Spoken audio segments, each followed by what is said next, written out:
आस में,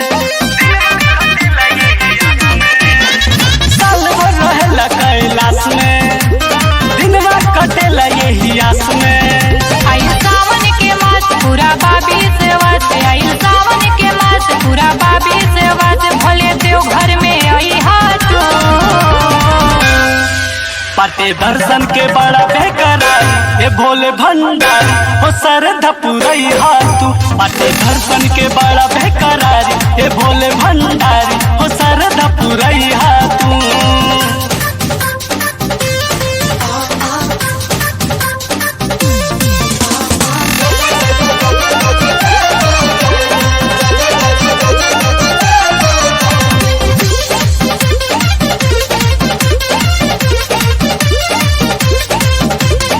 लागता कि यस होना तागी देवघर के मेला, छोड़ देला का भगतन से मिले वाला झमेला।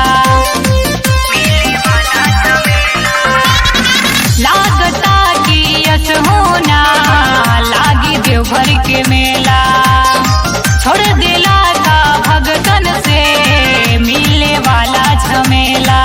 महामारी से सब बातें तंग हो, भगती के उतरता रंग हो। कुछ कर चमत्कार दूर कराई अन्हार, कुछ कर चमत्कार दूर कराई अन्हार, बाबा कबले तड़पई बाटो। पाटे दर्शन के बड़ा बेकरार ए भोले भंडार हो सरधा पुरई हाथू। पाटे दर्शन के बड़ा बेकरार ए भोले भंडार हो सरधा पुरई हाथू।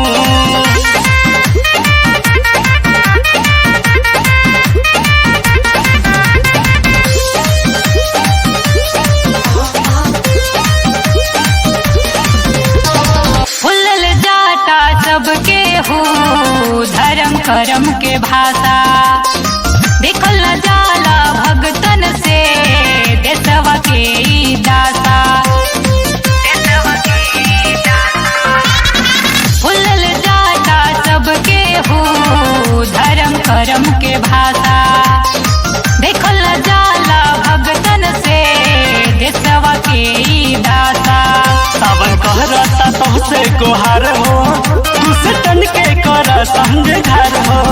गुड्डू करता पुकार बाबा हमने पे प्यारे, गुड्डू करता पुकार बाबा हमने पे प्यारे, भोले कबले बरसई बाटो।